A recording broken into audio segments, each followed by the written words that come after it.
Je t'appelle comment? Je t'appelle Aaron? Ouais, ouais, ça tombe Non, bien parce tu que m'appelles. c'est Tu t'appelles comme ça en fait? c'est ça. Je Tiens, sais, ouais, bien trouvé, hein? je sais, c'est assez fou.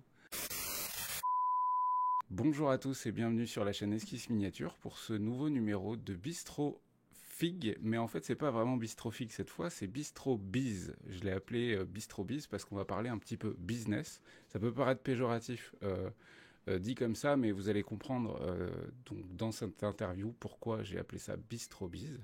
Aujourd'hui, j'ai le plaisir d'échanger pendant un petit moment avec Mehdi, qui est devenu un pote. Donc, salut Mehdi. Salut Aaron et salut tout le monde.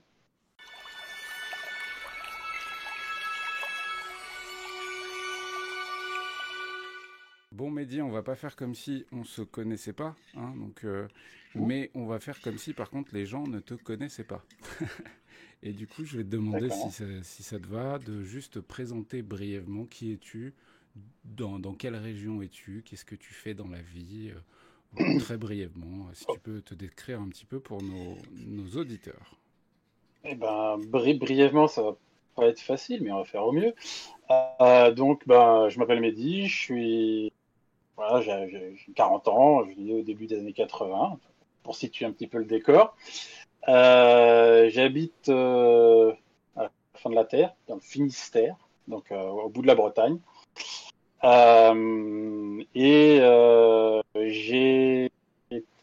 J'ai fait des études, je vais parler de mes études et de mon CV un peu vite fait, hein. J'ai fait des études assez variées, ça a, à vrai dire, honnêtement, assez mal commencé. C'était plutôt orienté informatique, enfin, même si j'ai commencé, j'ai fait mathématiques électroniques, puis informatique. Euh, Peut-être qu'on reviendra un petit peu dessus plus tard, Je mais pense. après ça, j'ai fait une petite pause parce que j'avais fait assez de bêtises pour cette période-là de ma vie. J'ai pris du recul et bah, je suis revenu aux études un peu plus tard et j'ai continué en informatique et voilà, j'ai continué, j'ai fait de grandes études, on va dire, hein, parce que j'ai un doctorat en informatique et durant ce doctorat, j'ai eu la chance de travailler pour une entreprise qui m'a permis de faire de la R&D et de travailler en partie dans la 3D. Voilà. Donc, ce qui nous amène un petit peu à la suite Ok. aussi des choses.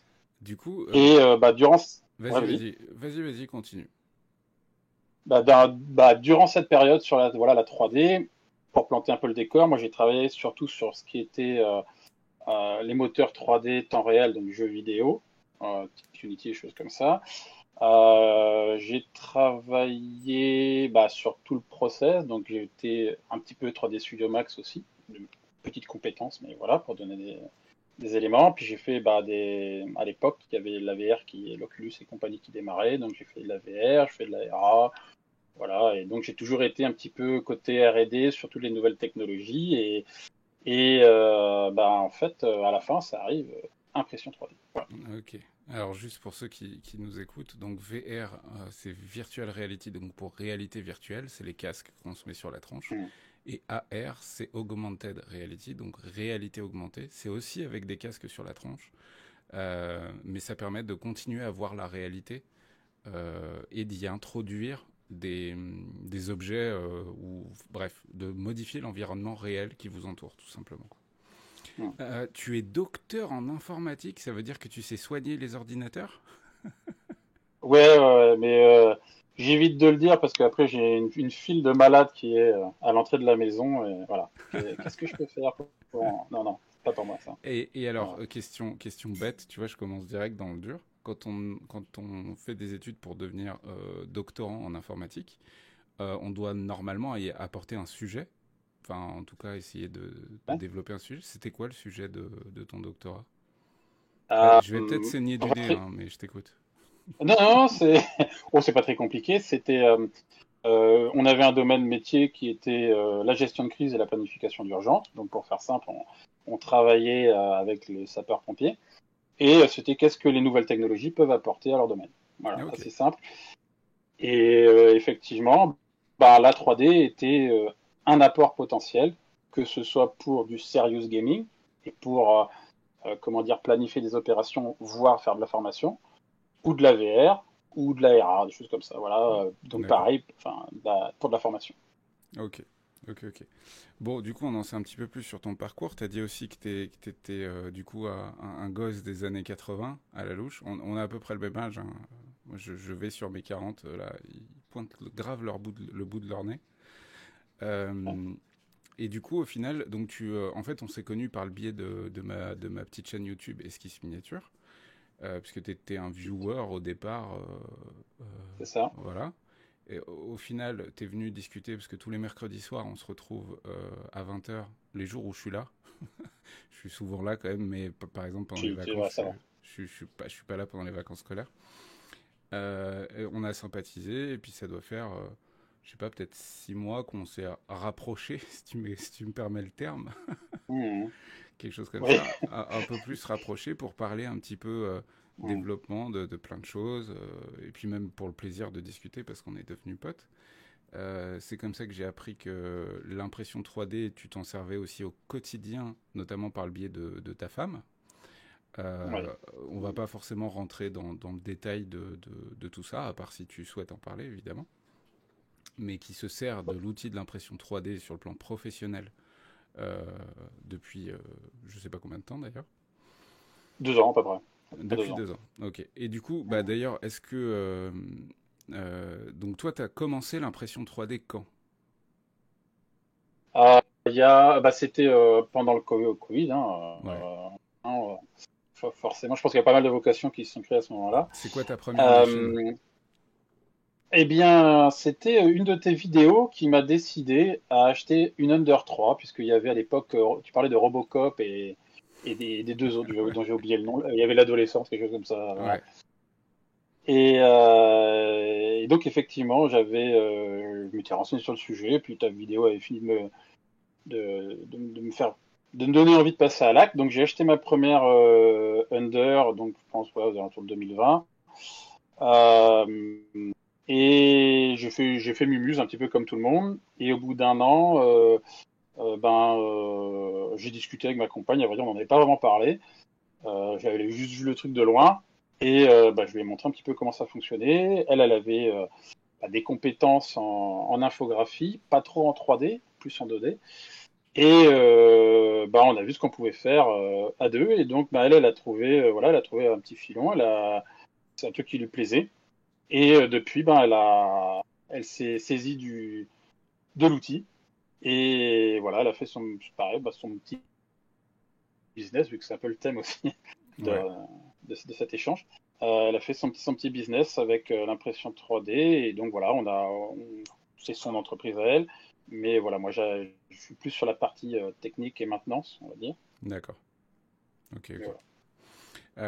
Donc oui, effectivement, le sujet de cette vidéo, c'est qu'on parle un petit peu business. J'aime pas trop ce terme, mais je savais pas quoi mettre après bistrofig travail, bistrofig voilà. Et du coup, bistrobiz, je trouve que ça marche à peu près. Bref.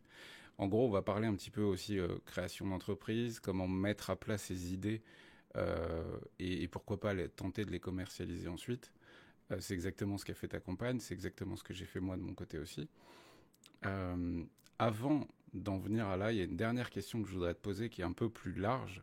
C'est il y a donc 3 4 ans, quand tu as découvert l'impression 3D de tes mains, donc je te parle au-delà de voir des vidéos, quand vraiment t'en as eu une entre les mains. Vu qu'en plus, bon, pour te connaître un petit peu maintenant, tu as un cerveau explosif en termes d'idées. Est-ce que justement ça a fait une surexplosion dans ta tête? Quelle a été ta réaction quand tu as vu la machine et que tu as fait pop des trucs dessus? Comme à chaque fois, oui. Dès qu'il y a une nouvelle techno, ça explose de partout jusqu'à ce que ça dégouline de mes oreilles, oui. Ouais, ouais, ouais. Donc, ouais, bien sûr. Pareil, je pense que tu connais cette courbe de hype où voilà, on voit un nouveau truc, on est tout de suite hype, et en fait, dès qu'on l'a entre les mains, voilà, ça se retasse, c'est derrière, on sait plus trop. Honnêtement, je m'étais fixé un objectif parce que je savais déjà plusieurs nouvelles techno que je testais et que souvent j'arrivais pas voilà, aux objectifs que je m'étais donné. Je m'étais dit, je me fixe 10 objectifs avant d'acheter l'imprimante, mais 10 objectifs d'impression 3D. Quoi. Donc voilà, donc je m'étais donné 10 objectifs. pense que j'en ai atteint aucun, honnêtement. Mais, mais voilà, un premier test. La première fois que j'ai démarré, je m'attendais vraiment à être en mode galère parce que j'avais eu pas mal de retours. C'était pas fou. J'étais conquis quand j'ai sorti mon premier truc. C'était le petit chien de Creality, là, Ouais, espèce de ouais. bulldog un peu rond. Quand j'ai vu le résultat, je me suis dit, ouais, c'est génial. Ce que j'avais sous-estimé, c'était le temps que j'allais passer à me faire de la modélisation. C'était plus ça, honnêtement. Ouais. Et vraiment, je me rends compte avec le temps que c'était vraiment ça le goulet d'étranglement qui allait, moi, m'empêcher d'avancer, en fait, dans ce domaine-là, quoi. Ouais, je comprends. Mais en fait, le gentil piège de l'impression 3D, qui est une bonne chose, mais qui peut être aussi, comme tu l'as dit, vraiment qui peut avoir un aspect très chronophage, c'est qu'en fait, ça ouvre des perspectives et que c'est des perspectives qu'on a envie fatalement d'aller gratter un petit peu. Le jour où tu achètes une imprimante 3D, tu vas au début imprimer des trucs que tu trouves sur Internet, mais très très vite, tu vas te dire non, je veux faire des trucs à moi, ou je veux modifier des fichiers 3D existants, Mm. etc. Et après, je pense quand même qu'il y a deux publics différents. Il y a les gens peut-être un petit peu makers dans l'âme, avec plein d'idées, comme nous, qui vont voir cette problématique s'accroître, à savoir qu'on va passer de plus en plus de temps à essayer de développer des trucs. Mais je pense qu'en arrivant doucement vers des machines comme la Bamboo, des machines de plus en plus intuitives et simples d'utilisation, on va avoir aussi accès enfin à un public de gens qui appuient sur le bouton, ça fait l'objet, et point final. En tout cas, c'est ce vers quoi on se dirige de plus en plus, en tout cas. Complètement. Donc, c'est vrai qu'on avait échangé sur le sujet. C'était notre vision. Donc, les mercredis soirs, on échangeait effectivement avec les différentes personnes d'Esquisse Miniature. Et c'est vrai que c'est la vision des choses de dire, bah voilà, demain, ça sera une espèce de micro-ondes à impression 3D. Mm. On y arrive. Donc, toi, tu as sauté le pas il y a déjà quelques temps. Nous, la Bambou, on l'a acheté avant début d'été, quelque chose comme ça. Et c'est vrai que c'est un renouveau, quoi. C'est vraiment, tu t'appréhendes la chose complètement différemment quand tu as une machine où tu te poses plus la question de est-ce que derrière je vais avoir de la maintenance à faire pendant toute la soirée, et surtout quand ça imprime vite, quoi. Ça, c'est Ouais. un truc pour moi qui a complètement changé la donne, quoi. Ouais, c'est vrai que depuis, allez, en gros, un an, on a un gros up de rapidité des machines, dû à Clipper, mais aussi dû à du hardware, donc de la mécanique encore plus précise et plus stable, plus solide. Pour autant, le prix de certaines machines a augmenté, mais j'ai pas de doute sur le fait que le prix va réduire. D'ailleurs, on l'a bien vu avec la dernière Bamboo là, qui sort à 300 balles. Alors ok, elle n'est pas multicouleur à ce prix-là, mais n'empêche qu'elle est super rapide et on va voir ce qu'elle donne, hein. Je suis curieux de tout ça. Revenons du coup maintenant au sujet de cette vidéo, à savoir le travail, enfin, comment gagner un petit peu de sous, ou en tout cas mener entre guillemets jusqu'au bout un projet. Là, je vais faire un espèce de tout petit monologue, mais après, évidemment, je te laisse la parole. C'est sur le fait que, comme on l'a dit jusqu'à maintenant, on a tous bon nombre d'idées, en tout cas quand on est passionné d'impression 3D, de miniatures, et puis même des choses qui ont bercé notre enfance aussi, jeux de rôle, wargame, etc. On a envie de sculpter des trucs qui sont en rapport avec tout ça.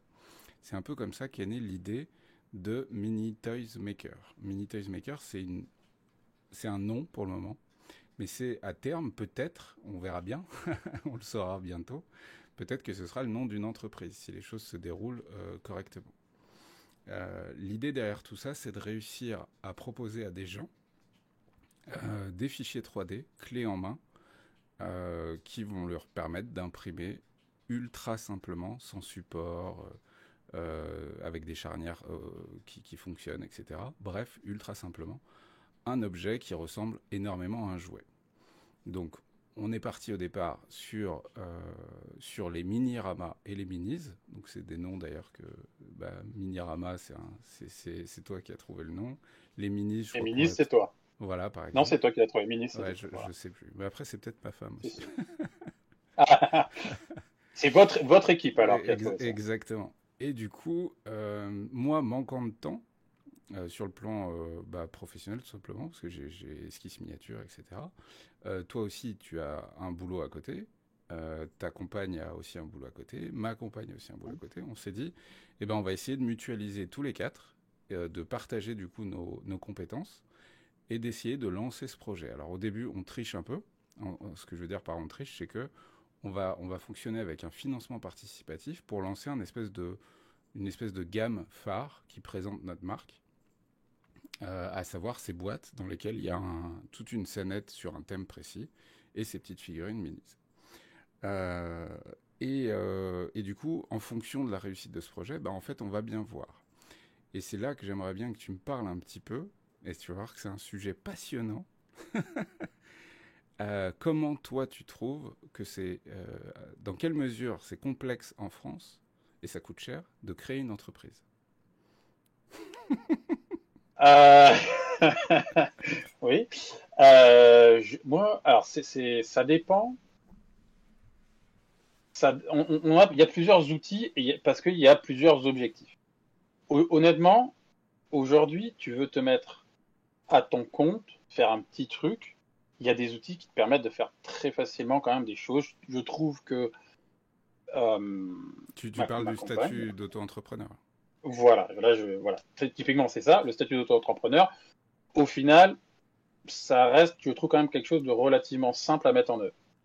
Donc, ben, Pauline, ma compagne, euh, elle a pu démarrer son entreprise très rapidement et mettre ce statut-là en œuvre sans qu'il y ait, de problèmes administratifs particuliers. Honnêtement, ça s'est passé assez bien. Il y a quelques trucs avec l'URSSAF, machin, il faut pas se louper. Bon, ça, voilà. Mais honnêtement, ça va, c'est assez correct. Là où par contre, je trouve qu'il y a que je suis aussi moi dans une autre création d'entreprise à côté, qui n'a rien à voir avec la 3D, mais voilà, qui est aussi un autre projet que j'ai en parallèle, où là, moi, je m'intéresse à la création d'une société avec plusieurs personnes, des associés, des choses comme ça. Euh, Honnêtement, il y a quand même un saut Ouais. en termes de complexité et aussi en termes financiers. Faut pas, voilà, là, on parle comme on dit en cas, hein, tout de Ouais, suite. en Donc milliers d'euros, c'est pas, absolument. voilà, on parle en tranche de 1 000 € à chaque fois. Il y a quand même un sacré cap, je trouve, à passer. Donc aujourd'hui, pour moi, en France, c'est un petit peu, voilà, le démarrage, c'est faisable. Voilà, on peut en- peut-être en complément d'un autre boulot, pourquoi pas. Voilà, la micro-entreprise, très bien. Monter une société, c'est quand même un sacré truc. Et puis, ben, euh, il faut avoir les reins solides, je pense, quand même, pour lancer une aventure comme Mm. ça. Bon, Mm. voilà. Ça, voilà mon expérience. Après, aujourd'hui, effectivement, là, comme on disait, on est sur une espèce de KS. Enfin, voilà. C'est ça, l'idée du lancement de financement participatif, c'est aussi... parce que je suis complètement d'accord avec le fait que se lancer à son compte, c'est simple. Ça peut être fait en 48 heures, ça coûte pas très cher, peut-être quelques dizaines d'euros, allez, peut-être même une centaine d'euros, mais à peine plus. Mais je trouve qu'il y a un vrai méga frein en France dès que tu as un projet en commun avec d'autres personnes Mmh, et que mmh. du coup tu vas vouloir t'associer avec d'autres personnes parce que énormément de paperasse administrative, vraiment énormément, énormément de frais, comme tu l'as dit, hein, Mmh. des milliers d'euros, ça se chiffre très vite. L'obligation comptable aussi, qui va rajouter au moins 3K par an, en gros, à la louche, pour Oui, une oui, oui, petite ça, ouais. entreprise, quoi. Donc en fait, ça va très très vite. Et du coup, nous, on a décidé de fonctionner dans l'autre sens, enfin dans l'autre sens. Et c'est absolument pas illégal. L'idée, c'est de lancer le projet par le biais d'un financement participatif, et en fonction de sa réussite, de voir si le montant généré, bah, en fait, c'est une petite réussite de quelques milliers d'euros qui, partagés en quatre, représente pas grand-chose, et du coup, ce sera ajouté peut-être aux auto-entreprises de chacun, par exemple. Et puis on se dit, bon bah voilà, on a essayé, ça n'a pas marché, ou ça a marché, enfin ça n'a pas marché, c'est pas grave, on a appris des tas de trucs. L'autre option, c'est effectivement si on se retrouve avec quelque chose qui marche fort, et du coup des revenus qui sont importants, bah là effectivement il va falloir monter une entreprise. Mais ça, on le fera après. Et c'est aussi pour ça que je voulais qu'on fasse cette petite vidéo, c'est par souci de transparence, je trouve que c'est intéressant qu'il y ait des gens qui paniquent pas à l'idée de se dire j'ai une super idée, j'ai l'équipe, je veux lancer un projet, putain mais toute la paperasse à faire, je le fais pas. Ce que je voulais dire par là, c'est en fait faites-le. Et si ça marche, quand vous allez avoir beaucoup de sous qui rentrent, tout ce que je vous souhaite, tout ce qu'on vous souhaite, bah c'est faites-le et vous vous poserez la question après. Il y a toujours moyen de rectifier le tir sur le plan comptable, sur le plan tout ça. Mais il ne faut pas bloquer un projet sous prétexte que la création d'entreprise fait trop peur. C'est trop dommage en fait. Hum. Et Euh, oui, c'est vrai que c'est une enfin, c'est une mentalité administrative à la française, hein, j'ai l'impression, et effectivement, il y a un blocage alors que dans le fond, ce que qui je est viens évident à prendre. d'expliquer, c'est pas trop une mentalité à la française. Normalement, il faut faire les choses vraiment parfaitement dans l'ordre, etc. Mais à un moment, si on veut que les choses avancent, bah, faut les faire avancer quoi qu'il arrive, quoi. Est-ce que tu peux Ouais, nous en dire ouais, un petit peu plus maintenant sur qu'est-ce que c'est que les mini-ramas et les minis? Je vais montrer des vidéos en même temps, je les intégrerai après. bah alors, on va faire assez simple et on va reprendre quelque chose que je pense que toute personne née dans les années 80, voire 90 a connu, hein. Des marques, voilà, c'est connu, c'est Polly Pocket, Mighty Max et compagnie. Donc c'est euh, des petites scénettes en gros qui vont être dans des boîtes, qui sont des boîtes refermables avec type et on a voilà plusieurs thèmes, plusieurs gammes, enfin pour différentes tailles aussi de boîtes et des choses comme ça autour de ce principe-là, pour faire très simple. Voilà. Ouais.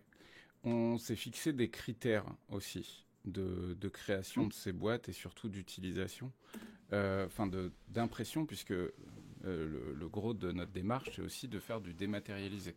Donc en fait, de vendre des fichiers 3D et que les gens puissent les produire dans la quantité qu'ils souhaitent, dans la couleur qu'ils souhaitent, les peindre ou les imprimer en couleur s'ils ont une imprimante qui le permet, etc.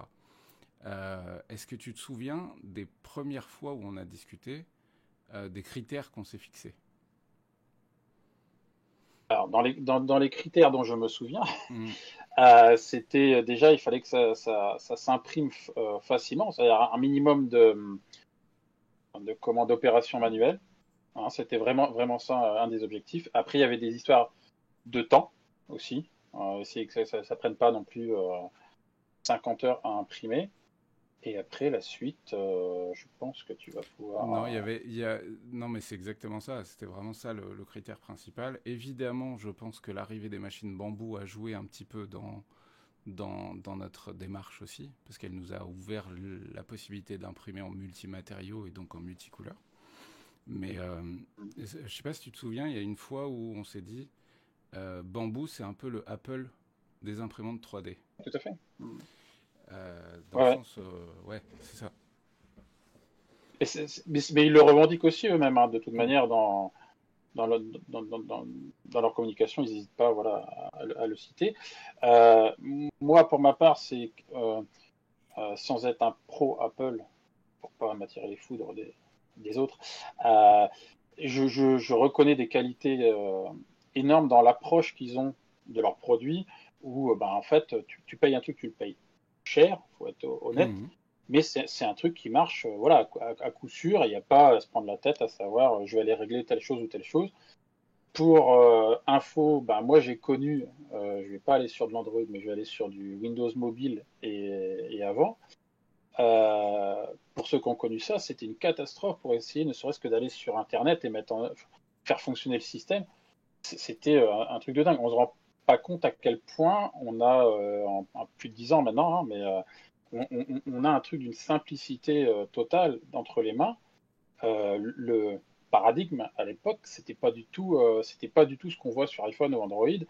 C'était vraiment avoir un vrai PC entre les mains, mais en version miniaturisée. Or il fallait adapter ben, toute la logique, entre guillemets, le paradigme, pour que ça rentre sur un truc avec écran tactile et compagnie. Et voilà. Et donc là, j'en arrive à l'impression 3D. On a Bamboo qui fait un truc qui est super bien packagé, qui marche à coup sûr, qui marche en plus vite et bien, qui coûte cher. On est dans la politique Apple. Mhm.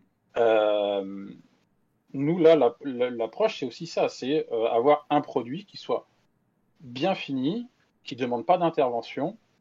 Le tarif, on n'est pas pareil qu'Apple, Non, bon, c'est vrai que pour le normalement. coup, mais on en parlera un petit peu après de pourquoi ça aussi. Par honnêteté et puis aussi parce que ça peut donner des idées. Mhm, mhm. Mais voilà, ouais, c'est cette approche-là. Puis moi, euh, pour bien que je vienne vraiment enfin, je suis un geek et j'aime tout ce qui est technique et voilà,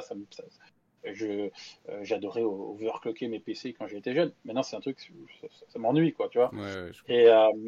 et c'est pareil, les imprimantes 3D, j'ai passé des soirées entières là euh, sur les imprimantes qu'on avait ici, on en avait plusieurs. Je passais les soirées entières à régler tel truc et machin, il fallait changer telle partie. Et à un moment, en fait, t'as fait ça 10 fois, c'est bon, t'as fait ça 20 fois, voilà, tu peux plus, quoi.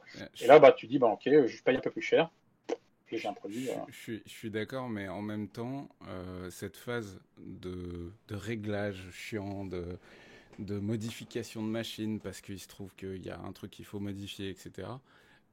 Enfin, pour moi, je pense que c'est ton cas aussi et pour beaucoup de makers, elle a été extrêmement formatrice, Oui, extrêmement. Je pense que ça ne fait pas de doute que j'en serais pas là aujourd'hui dans l'impression 3D si j'avais pas commencé au moment où il fallait mettre les mains dedans. Oui, aujourd'hui, je préfère une bambou qui fonctionne quand j'appuie sur le bouton, mais n'empêche que c'est vraiment génial de vivre cette période avec les complications que ça a, à condition que tu sois persévérant et curieux. bien sûr. Ouais, non, mais je suis d'accord, il y a pas de souci. Après, enfin, moi en tout cas, je suis obligé de me battre contre ma propre nature pour ne pas retourner sur mes anciennes imprimantes et continuer à les bidouiller pour essayer. Mm. Parce qu'en fait, ça, après, c'est un kiff perso, mais d'un point de vue business, Oui, oui, non, mais bien sûr. ça a aucun sens. Ça a aucun sens. Ça a aucun sens.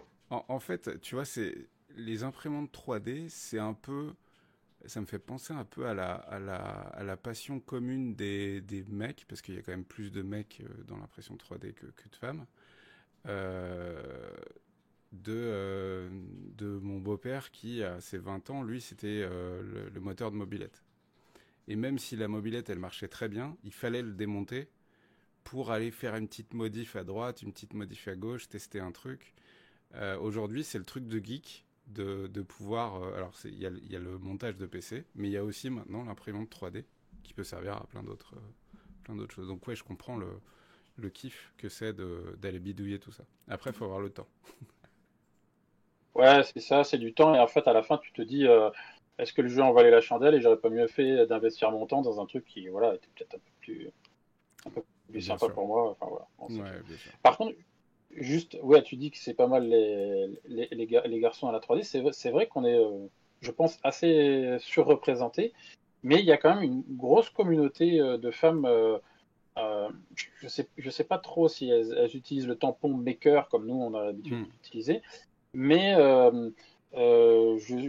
sur Instagram, il y a beaucoup de profils de femmes qui font pas forcément de l'impression 3D, mais au niveau making, il y a beaucoup de femmes qui font des choses et euh, un exemple comme ça, tiens, je connais, enfin, je me rappelle plus du nom de son compte Instagram, mais une dame qui imprime directement sur du tissu, D'accord. euh, du, du PLA et qui fait des trucs vraiment très sympas. Donc il y a et voilà, il y a des choses aussi qui existent de ce Ouais, côté-là qui sont ouais. assez Mais sympas. ça, Et je doute pas qu'effectivement, tu as raison, il doit y avoir pas mal de femmes. Le seul truc, c'est que mon prisme de vue à moi, il est quand même bien sûr, orienté wargame.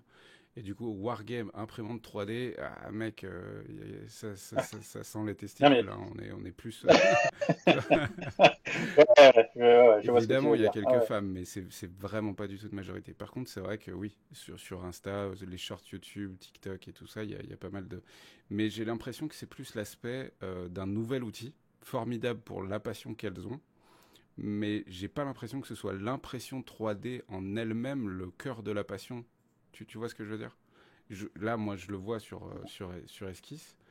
Il y a des gens qui sont passionnés d'imprimante 3D, alors qu'ils aiment pas la miniature, enfin tu vois, ils aiment juste la machine en elle-même. ouais. Mais bon, Bref, continuons sur maintenant, revenons un petit peu sur Mini Toys Maker. Donc le nom Mini Toys Maker, pourquoi Mini Toys Maker? Parce qu'en fait tout est dans le titre. Le but étant de faire quelque chose de très simple. Mini parce que en règle générale, encore aujourd'hui, quand on imprime des trucs en 3D, c'est des trucs miniatures. Enfin, c'est pas des très très gros objets. Toys, parce que c'est des jouets. Maker parce que c'est vous qui les faites, parce que c'est le client final qui va l'imprimer sur sa machine. C'est un petit peu mensonger sur l'aspect maker parce qu'en fait, le mec, si on fait des fichiers 3D comme on se l'est dit au début, parfaitement fait, qui fait que le mec, il a juste à le mec sur son slicer à appuyer sur print, lui donner le titre de maker, si- mais ça fait partie de la démarche. Ouais, bien sûr, mais Tu vois bon, ce que je veux maker, dire? c'est moi qui l'ai produit, quoi, on va Ouais, dire. c'est C'est ça. moi qui ai appuyé sur le bouton, et voilà. Bon. Ça serait un peu comme dire aussi, quelque part, je suis un chef de cuisine parce que j'ai mis la paella à réchauffer dans le micro-ondes. Oh, c'est pas, voilà, je suis Ouais, pas un chef de ouais, cuisine, mais voilà. Bon, j'ai réussi à faire manger. ouais, ouais, absolument. Du coup, ensuite, pourquoi c'est Minirama en particulier?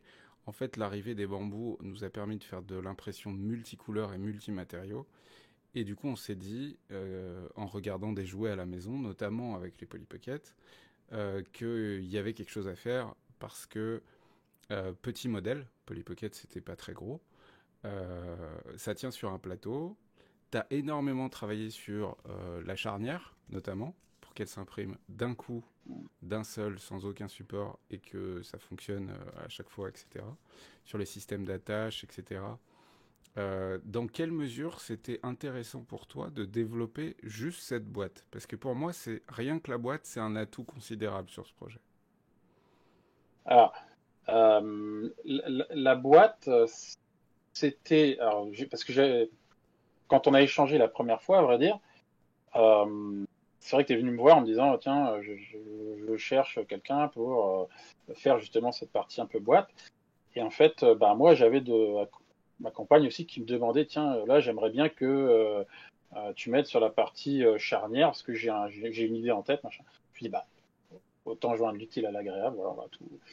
Et donc, on a sorti cette charnière assez rapidement, au final. On l'a bien testé. Et moi, même si c'est pas mon domaine, la modélisation 3D à la base, hein, voilà, c'est un domaine qui m'intéresse. Donc, pouvoir faire ça, déjà personnellement, ça m'a permis d'aller chercher, euh, d'aller augmenter ma compétence, on va dire, sur la partie modélisation 3D. Sur Fusion? Et sur Fusion, voilà, ouais, tout à fait. Et la boîte, moi, je le vois aussi euh, comme une première étape pour la suite. Parce que Ouais. bon, c'est vrai que là, on parle avant tout des minis, des Minirama et compagnie. Mais pour moi, c'est vraiment le premier step, hein, de la suite. On croise les doigts. Mais voilà, donc c'est vraiment ce premier step devait être concret, quoi. Hmm. C'était obligatoirement, voilà, une boîte, machin, et c'est sorti. On est content du résultat, la boîte fonctionne. On réfléchit. Ça, c'était voilà du ping-pong, hein, sur tu penses quoi de ça, ça va, ça marche, de ton côté tu l'imprimes, ça en main ça donne quoi, enfin voilà, tout ça, ça s'est passé comme ça. C'était aussi ben, la possibilité de commencer à avoir un échange entre nous, voir comment on fonctionne, puisque ben, moi, comme je dis Ouais. aussi, je suis Finistère, je suis très loin, puis toi, t'es. C'est vrai que Voilà, et c'est puis con, mais on fait à distance. le fait d'avoir eu ces boîtes, de les imprimer de ton côté et de mon côté, en fait, on voit l'objet chacun entre nos mains. Et du coup, on lui trouve immédiatement ses qualités et ses défauts. C'est instantané. Et du coup, Hum, hum, c'est con, mais ça nous a permis de nous projeter ensuite sans aucune difficulté pour la suite. On savait quel problème on avait à régler, on savait quelles choses il fallait qu'on améliore, qu'on allège en termes de poids, notamment sur l'équilibre. Enfin bref, là, ça paraît simple. Les petites images que je vais vous montrer en même temps, ces boîtes paraissent toutes simples, mais en fait, pour que ça fonctionne bien, il y a plein de paramètres à prendre en compte au moment où on la conçoit. Ne serait-ce que l'équilibre entre la partie supérieure et inférieure, ne serait-ce que le crochet, ce fameux petit crochet, et surtout avec les hum, contraintes de l'impression 3D, sans hum. support, encore une fois. Et puis aussi, il y a même un moment, souviens-toi, on s'est posé cette question d'usure. Euh, Ouais. et du coup, au début, elle était un peu trop serrée, la charnière. On s'est dit, ouais, mais en fait, à force de jouer sur le truc, il vaut mieux qu'elle soit un petit peu trop serrée au départ pour que, à force de l'ouvrir et de la fermer, ce soit pas problématique. Donc ouais, ça a été quand même plein de points à régler. Et surtout, ça donne un millier d'idées derrière parce qu'il y a d'autres formes de boîtes. Et puis il y a même d'autres choses, comme tu l'as dit. Mais on va pas non plus spoiler trop la suite Non, non. des nombreuses idées qu'on a. Euh, Mais je- Vas-y. ouais, juste je coupe, bah, c'est vrai que c'est un truc intéressant aussi. C'est vrai que quand on voit le produit fini, on se dit bah oui, c'est évident.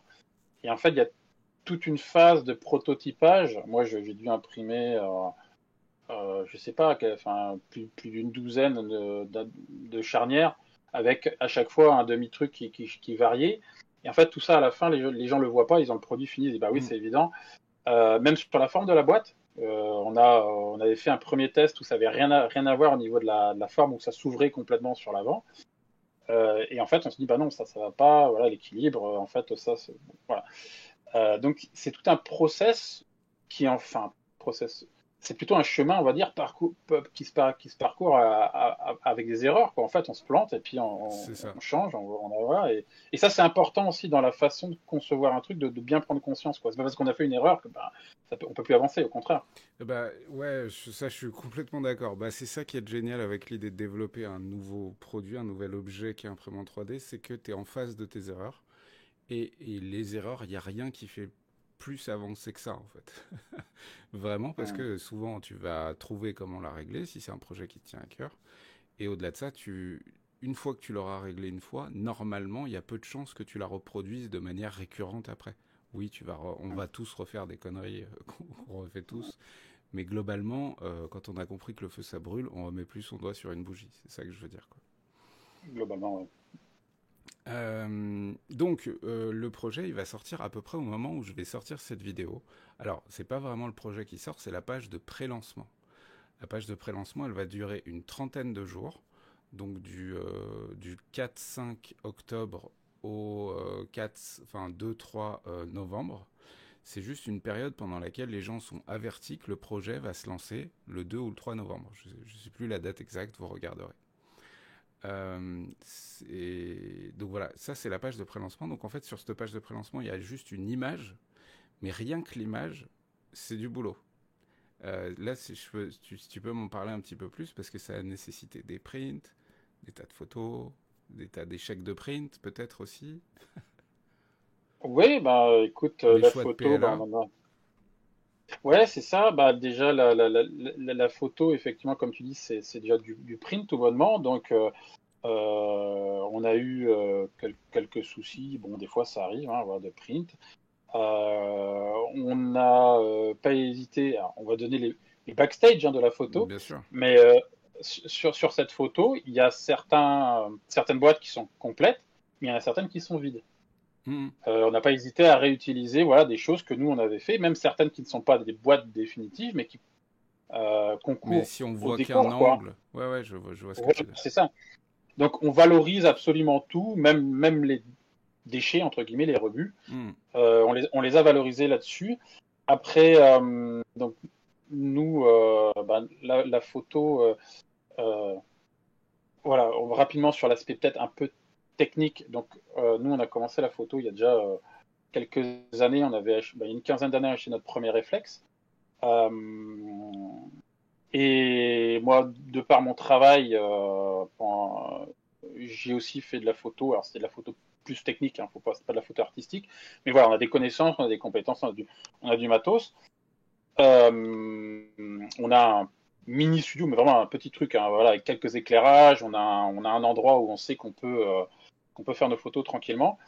Et là, honnêtement, les photos, on a sorti le réflexe et on s'est rendu compte qu'au final, il n'y avait pas tant que ça besoin d'aller chercher du réflexe et que même c'était plus un handicap qu'autre chose.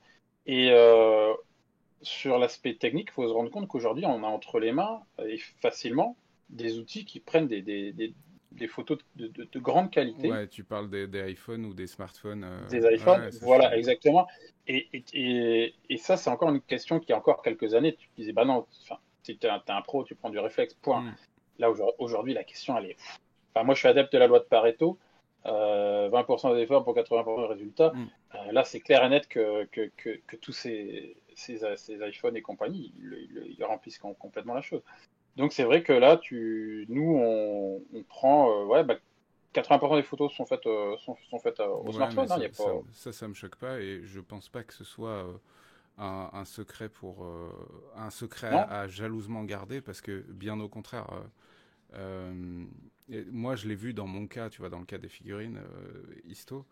Euh, j'ai fait des tests, mais c'est des compétences de faire des belles photos avec un réflexe. Enfin, c'est vraiment de la connaissance, et c'est pas que de la connaissance de son matos, c'est de la connaissance aussi du matos extérieur, type la lumière, le placement des objets, etc. Enfin bref, c'est vraiment des compétences de dingue. Et c'est vrai qu'aujourd'hui, avec les appareils photo qui font 90% du job, autant profiter de cet outil-là, quoi. Concernant les photos, on en a reparlé d'ailleurs, je crois même cet après-midi. Notamment, vu qu'on vend des fichiers dématérialisés, comme certains d'entre vous l'ont peut-être vu s'ils vont sur Kickstarter, sur Frontier, sur Game on Tabletop ou autre, souvent quand c'est du dématérialisé, c'est des rendus 3D qui vous exposent le fichier que vous allez acheter. C'est mon cas par exemple sur ma boutique en ligne parce que j'ai pas le temps de tout imprimer et de tout peindre. Donc c'est des rendus 3D. Aujourd'hui, on peut faire de manière très simple des très beaux rendus 3D colorisés aussi. Et même des trucs quasi photoréalistes, quoi. On a fait le choix de ne pas faire ça. Alors, on va avoir des rendus 3D juste pour montrer le contenu d'un pack de fichiers, ce genre de choses, mais de faire des photos réalistes aussi parce que le fait d'imprimer une boîte de minis en FDM, vous allez voir, contrairement à un rendu 3D qui aurait pu mettre la chose en valeur de manière complètement dingue, là, vous avez vraiment la photo de ce que vous aurez entre les mains. Et en fait, ça, c'est super important pour nous. Et je crois que ça a été pour toi aussi, Fofo. Tu me parlais de comment tu Ouais. cherchais tes fichiers 3D quand tu voulais faire un cadeau. Bah oui, oui, tout à fait. Oui. Enfin, en tant que consommateur de fichiers 3D, moi, un simple rendu, ça a toujours du mal à me convaincre. Juste, voilà, le rendu, bon. Par contre, voilà, comme je te disais, c'est que souvent, je vais voir ce que les gens ont imprimé. Quand il Mm. y a un fichier, souvent, on peut avoir des photos, voilà, associées. Et c'est plus ça, souvent, qui, à la fin, me convainc, moi, que oui, oui, c'est bien, oui, je peux le faire. Voilà, tout bonnement. Ouais, ouais. En tout cas, le fichier marche et la qualité, peut-être que je pourrais faire mieux. Il y a ça aussi. Hmm. Si la photo, on voit qu'il y a des défauts de print, il y a des cheveux d'ange, il y a ce que tu veux, tu te dis, mais ça, je sais le régler. Parce que tu connais ta Hmm. machine, etc., quoi. Alors que c'est vrai que sur un rendu 3D, ce que je veux sous-entendre par là, et c'est un avis assez personnel, mais c'est pas grave, il y a peut-être plein de gens des créateurs surtout, qui vont me taper dessus, et moi le premier, hein, parce que moi je vends mes fichiers 3D en rendu 3D, quoi. C'est c'est que à trop mettre en valeur des rendus 3D et à leur donner un côté vraiment photoréaliste, on vend plus de rêves que de réalité. Je suis Et c'est pour d'accord. ça que je m'en tiens, dans mon cas de mes figurines historiques, à des rendus 3D simples, juste pour que les personnes sachent à quoi va ressembler la figurine.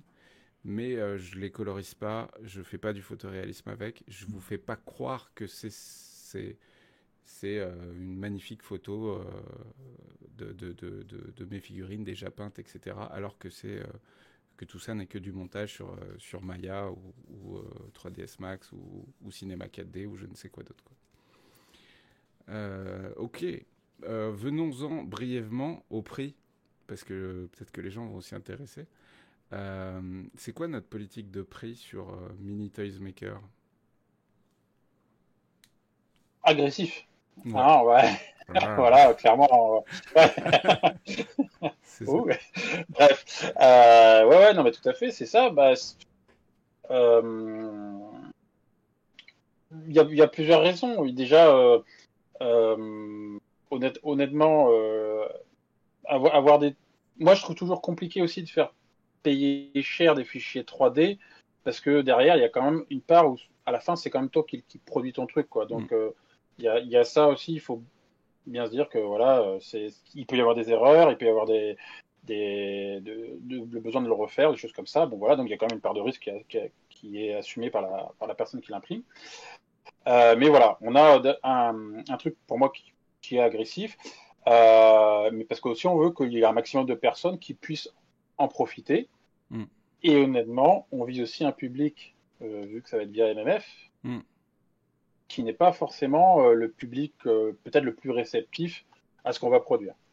Donc bon, on adapte par rapport au public, enfin au public auquel on va être confronté, on adapte la politique tarifaire. Voilà, ça fait aussi partie des discussions qu'on a eues. Pour donner les backstage, on Bah, a vas-y. changé euh, deux, trois fois Ouais, peut-être, ouais, ouais.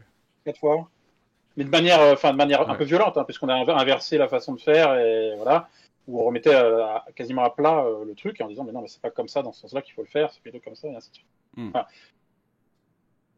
et je Ah, pense qu'on en arrive à quelque chose d'assez équilibré et ouais, assez là, correct. bah là, moi, non, non, c'est trop cool que le prix soit, selon moi, très bas, puisque là, le all-in 3D, il va être à moins de 20 dollars pour tout Mhm. avoir pendant les 48 premières heures. Après, ça passera à 29 dollars.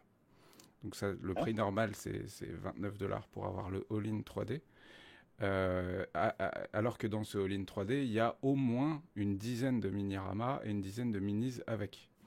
Et évidemment, il y aura des paliers tous les 500 et 1000 dollars supplémentaires qui vont venir ajouter du contenu sans augmenter le prix du all-in. Donc en termes de prix, c'est carrément, selon moi, très honnête au vu de ce que c'est. Ça nous permet aussi même après, parce qu'il y avait ça aussi en termes de politique tarifaire, c'est fatalement, il faut réfléchir si on s'inscrit dans le temps ou si on veut faire un gros coup. Parce qu'on le Mhm. voit pas mal sur KS, hein. Il y a des gens qui veulent faire des braquages et ils y arrivent et ça Mhm. marche et c'est trop bien. Le seul truc, c'est que dans la tête des gens, ça reste comme un gros projet qui a tapé très fort, mais 6 mois après, on n'en parle plus. Les Mhm. gens reçoivent leur truc. Je pense je sais pas moi, Joan of Arc par exemple, qui promettait d'être un truc vraiment génial. Mais le problème, c'est qu'il y a peu de suivi derrière et surtout, j'ai l'impression que le public, une fois qu'ils ont reçu leur jeu, ils n'ont pas été convaincus par le truc et du coup, ça a pas continué. Donc voilà, grosse rentrée d'argent d'un coup et tout ça. Nous, on a plus cette volonté de, quitte à pas faire non plus des fortunes au départ, mais d'inscription dans le temps, de proposer. C'est pour ça qu'on a aussi inventé Mini Toys Maker, cette marque, cette entreprise à terme, qui va proposer peut-être pas que des mini-ramas et des minis, et plein d'autres choses. Ça, Mhm. c'est notre fer de lance au début, en tout cas. Quel teaser. C'est ça. Et du coup, comme tu viens de le dire, oui, prix agressif parce que sur MMF, c'est un public de wargamers, de rôlistes et de geeks, et que là, on leur propose des petits jouets assez enfantins dans l'ensemble. Euh, Ouais, mais là, ce qui est important et ce qu'il faut qu'ils retiennent, c'est qu'ils vont pouvoir justifier à Noël de l'achat de l'imprimante 3D qui a coûté 1500 balles il y a quelques temps, hein. c'est vrai. Ah, je suis désolé, mais c'est quand même un gros plus, quoi. C'est vrai, c'est Hmm. vrai, c'est vrai. C'est une bonne excuse pour dire voilà pourquoi il faut une imprimante 3D. Je peux imprimer les jouets Ouais. à la Ah ouais, maison tu plutôt vois, que. chérie, ça valait le coup d'acheter une imprimante 3D. C'est Au moins, exactement ça qui va se je peux passer. faire des jouets qui viennent pas de Chine. Bon, faut pas que la femme Voilà. demande d'où vienne l'imprimante, par contre. Ouais. Mais Ouais, ni le père parfois, hein, donc bon. c'est ça, c'est ça. Et du coup, on s'est fixé comme date novembre. Pourquoi? Bah parce que Thanksgiving et Noël, en fait, hein, Ouais, ouais, qui ouais. sont des périodes qui vont peut-être nous aider sur le plan promotionnel à permettre aux mamans et aux papas qui traînent sur Manufactory de se dire ah bah tiens effectivement je pourrais imprimer tel petit jouet parce que il y a un point fort, je sais pas toi quand on a imprimé beaucoup plus que moi des mini-ramas, tu te souviens du coût de revient en PLA Non. d'un Euh, ce qui me- là, de tête, non. Honnêtement, de tête, non. Je pourrais pas te dire. parce que moi dans mes Euh, souvenirs c'était moins de 2 euros. C'est à 1 oh euro, oui, oui, je pense. c'est 1 euro Ouais, 50 en coût de matière, je veux dire en termes de PLA. ouais. Oui, oui, c'est pas grand-chose. Puis on est sur des temps qui sont Voilà, enfin, ça dépend de la taille, hein, mais sur des temps qui sont assez corrects. Donc bon, voilà. Ouais, c'est pas un truc très cher. Puis c'est vrai que ça peut être comment original quoi pour le coup, hein, Bah, d'imprimer ses propres jouets pour Noël. Bon. ouais, je sais pas si tu as montré la boîte à certaines personnes. Moi, alors de manière immédiate, et d'ailleurs ce sera peut-être le sujet qu'on pourra aborder à la fin, de manière immédiate, quand j'ai montré à quelques personnes, ils m'ont tous dit ah, ça me rappelle les Polly Pocket. C'était leur réflexe Ouais, immédiat. normal. T'as eu le cas aussi Hmm. Ouais. Et du coup, terminons sur un truc, c'est donc le but, hein, c'est encore une fois qu'on s'inscrive dans le temps, parce qu'en fait Mhm. on a plein d'idées et qu'on arrive à proposer bah voilà, plein de mini-toys, sous une forme ou sous une autre, pour tous les gens qui ont une imprimante 3D. Euh, donc ouais, s'inscrire dans le temps. Et le truc que je voulais, voilà, qu'on discute brièvement avant de finir, c'est est-ce que tu penses qu'on a des raisons de craindre Polly Pocket? C'était Hasbro, je crois. Je sais plus qui c'était. Non, ben, en fait, des raisons de craindre, ben, je vois Là, pas c'est une trop. vraie question que je te pose parce que j'en sais rien du tout. Alors, qu'on soit clair, on n'utilise rien de chez Polly Pocket, que ce soit les logos, que ce soit bien évidemment, rien à Hmm. voir. C'est pas les mêmes tailles de Les, figurines, c'est pas les mêmes c'est formes pas de les, figurines. bah, non, ouais, c'est pas compatible entre guillemets. Hein, les figurines sont pas compatibles. Les formes de boîte, c'est pas la même chose. Donc sur le principe, c'est sûr que ça fait penser. Hmm. Maintenant, je pense Non, pas c'est que quand on fait ouais, une ouais, boîte avec un diorama dedans, ça puisse poser problème. Sinon, c'est vrai. un peu- Bah ouais, je sais pas. Hein. vraiment, je sais pas, mais ça va pas nous empêcher de le faire. Hein, c'est pas ce que je suis en train de te dire, pas du tout. Non, Hein. non, mais Ah, tu m'as fait peur. non, non, mais je me posais la question. Mais c'est vrai que bon, c'est une boîte avec un truc à l'intérieur. Est-ce que Polly Pocket a été embêté par les mecs qui inventaient les boîtes à bijoux avec la petite danseuse qui tourne, tu vois? Je pense pas. Donc non, non, non, on devrait pas être embêté. On avait Non, non, pensé par souci d'honnêteté aussi, parce que c'est intéressant pour tout le monde. On avait pensé quand même à essayer de faire du compatible Polly Pocket. ouais, on n'a pas fait ce choix-là avant tout pour des raisons techniques, Hmm. puisque ben, les Polly Pocket, c'est des figures, des petites figurines déjà qui sont très fines avec un petit trou dans lequel on vient mettre la figurine. Et en fait, pour des raisons voilà, techniques, on a dit que la figurine allait faire un peu plus grosse et qu'on allait oublier cette histoire de trou. Quoi. Et puis Et aussi voilà. parce que notre critère, c'était de pouvoir tout imprimer en dépôt de filament, Évidemment. Évidemment. en FDM. Parce que c'est sûr qu'avec la résine, on pourrait, mais c'est pas du tout la même démarche. Les imprimantes résine, pour moi, encore, c'est génial, hein, vous le savez, que j'adore ça, mais il y a encore beaucoup trop de contraintes de post-traitement qui permettent d'amener ça chez Monsieur Tout le Monde. Alors qu'une FDM comme une bambou, n'importe qui peut mettre ça dans un bureau ou dans son garage ou je ne sais où. Quoi. Ouais, tout à fait. Ouais. Est-ce qu'il y a des autres trucs si moi je voudrais quand même qu'on aborde le fait qu'on a décidé aussi de se lancer avec nos femmes respectives dans ce projet-là pour qu'elles nous apportent leurs compétences et aussi leur touche féminine à l'idée globale du projet, que ce soit les thèmes abordés dans les différentes boîtes, que ce soit la capacité de ta compagne à faire des beaux visuels avec des mains manucurées et pas des grosses mains de charpentier dégueulasses. Ouais. Donc ouais, Peut-être non, qu'un jour vous verrez les miennes hein, sur les photos, je ne sais pas, on verra. c'est ça. Est-ce que vous en parlez beaucoup? Euh, En fait, on avait une règle un peu tacite parce que c'est pas la première fois qu'on travaille ensemble Ouais, et ça s'est pas toujours bien passé. ouais. Ça peut créer des tensions Mm. parce que voilà, on n'est pas raccord sur la façon de voir les choses, de vouloir enfin, faire, Mm. de quelle direction donner aux choses. Et effectivement, l'impression 3D, nous, on avait eu des projets avant. Et en fait, on est arrivé à maturité sur notre réflexion là-dessus. Et c'est que chacun avait son domaine. Moi, Ouais. j'étais sur la partie plus technique. Elle était sur la partie créative, pardon. Hmm. On se complétait très bien comme ça. Il n'y avait pas de souci. Bon, mais il y avait quand même un moment. Moi, j'étais bien content d'avoir une bambou qui tourne toute seule. Ça m'a libéré de ça. Ouais. Et puis Et ça t'a permis de passer plus de temps finalement sur Fusion ou enfin, sur c'est sa ça. partie Ouais. création quoi. Bah, c'est comme on disait tout à l'heure, c'est que j'avais moins les mains dedans, donc j'ai pu dégager du temps pour faire autre chose. Et bah, effectivement, c'était du fusion, quoi. Et bah, en fait, on a conservé ce mode de fonctionnement. Moi, je suis toujours sur la partie boîte, technique, charnière et compagnie. Et puis, bah, elle est plus sur la partie créative. Après, bah, je la conseille quand elle me demande sur des visuels et choses comme ça, qu'est-ce que j'en pense, ou sur l'aménagement des boîtes. Je regarde, elle me consulte, il n'y a pas de souci. Maintenant, c'est elle qui a le clap de fin sur ces aspects-là. Hein. Mm. Voilà. Donc, quand ça fonctionne comme ça, on se complète et ça marche, quoi. Voilà, il n'y a pas de Ouais, souci, quoi. mais c'est un peu pareil de notre côté.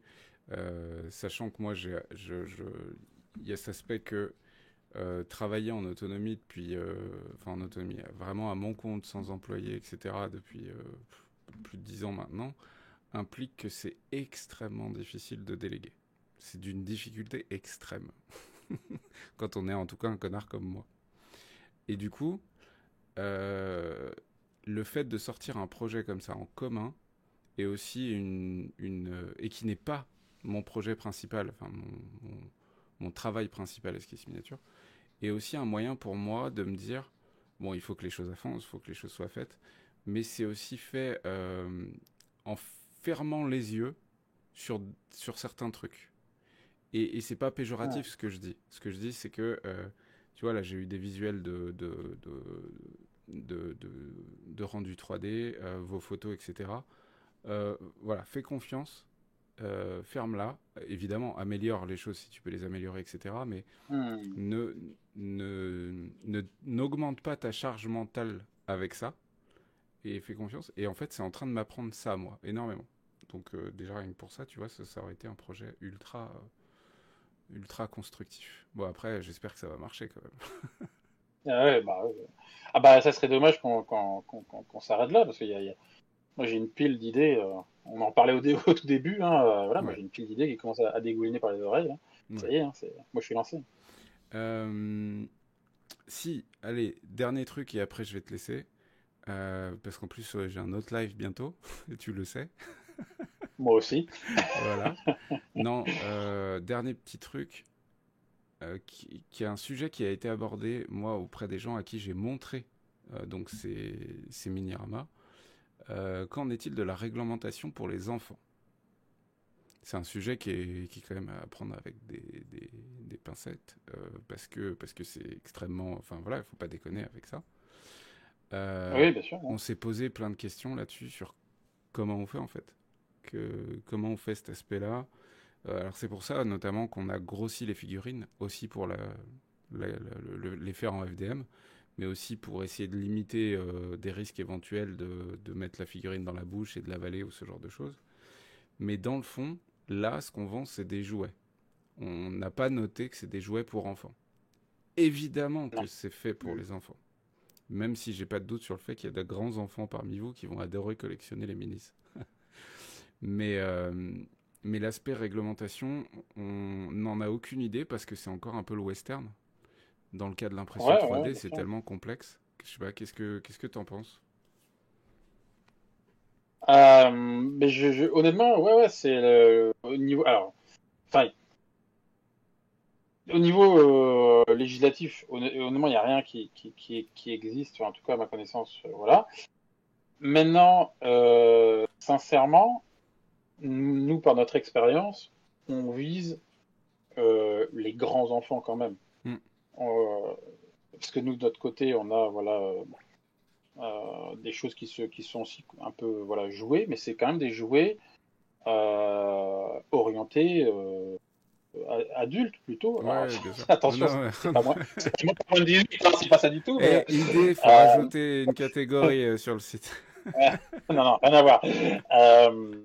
Non, non, mais euh, moi, honnêtement, c'est avant tout l'adulte qu'on Hmm, vise. Après, hmm. si l'adulte, il veut partager ça avec son enfant, Bah, c'est... c'est bien, c'est super. Moi, je l'ai fait, hein, honnêtement, je l'ai fait tous les matins après qu'il y ait eu une fournée dans le four bambou. hmm, J'arrivais, je montrais à mes gosses et voilà, et puis bah, ils sont contents. Voilà. Maintenant, après, c'est c'est ça, sous ma surveillance, c'est ça. honnêtement. Voilà. Mais n'empêche que tu m'enlèveras pas l'idée que je ne vois pas comment ils peuvent réglementer cet aspect-là, puisqu'en fait, n'importe quel objet que tu vas télécharger sur My Mini Factory ou sur Thingiverse ou je ne sais où peut terminer dans les mains d'un enfant, en fait. Ça pourrait être un dinosaure, ça pourrait être une figurine de Space Marine, ça pourrait être quoi que ce soit d'autre. Mm. Et du coup, Non, mais tout à fait.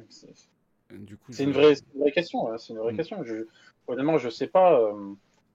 Moi, je te cache pas que Ouais. m'était passé par la tête l'idée de percer les minis. Tu sais, comme ils ont fait Mm. sur les bouchons des stylos Bic. Ouais, bien sûr. Ouais, je vois ce que tu veux dire. L'idée m'était passée par la tête de faire ce truc-là. Mais bon, en vrai, Non. encore une fois, et ça on se l'est dit, et pour preuve qu'on est parfaitement transparent avec les gens qui nous écoutent, c'est qu'on sait très bien, exactement comme quand vous êtes au magasin de jouets avec votre gosse, c'est quand même vous qui passez à la caisse avec votre CV. C'est exactement pareil dans le cas d'un projet Kickstarter, de quoi que ce soit d'autre, même si c'est pour l'enfant, celui qui va passer le cap, ça reste l'adulte. Et du coup, dans le fond, c'est lui Oui. qui a le pouvoir décisionnel, Mhm. quoi. Ouais. Après, c'est sûr, donc les minis sont de petite taille et voilà. Mm. Enfin, c'est comme tout parent, tu fais attention à ce que tu laisses traîner. Hein. Ça, c'est Ouais. toujours faire attention. Mais là, c'est le parent qui parle. Ouais, ouais, absolument. Absolument.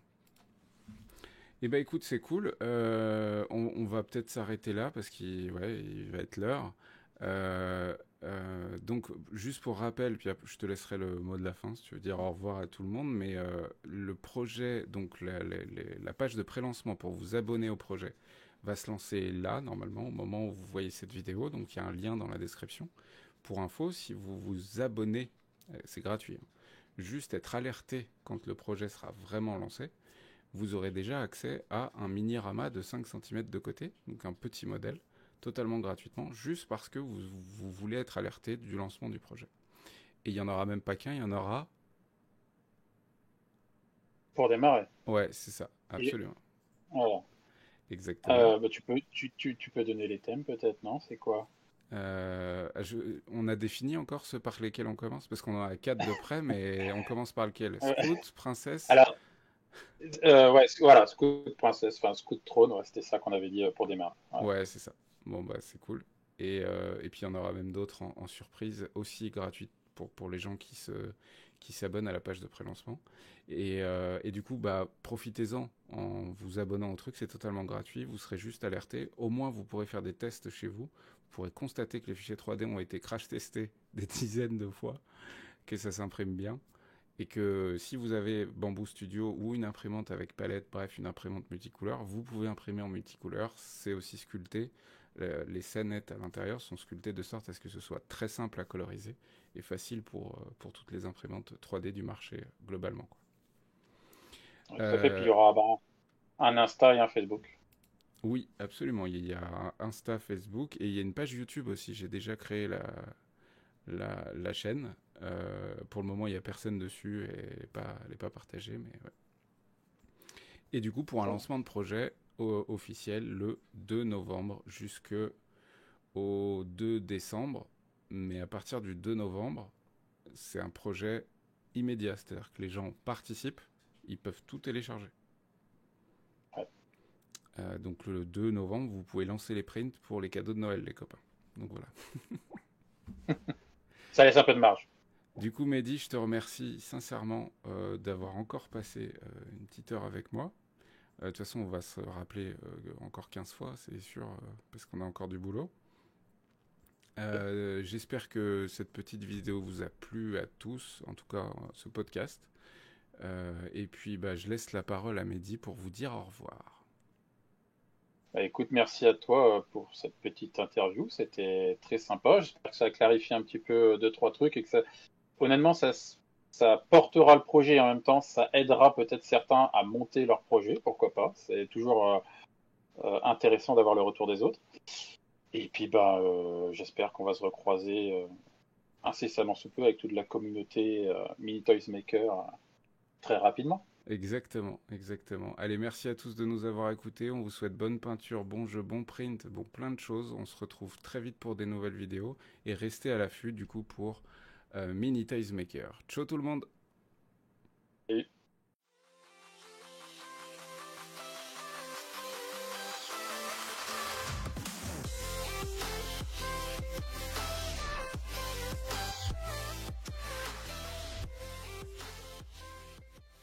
Et du coup, attention, tu vas voir un acteur studio en live devant toi, mon gars.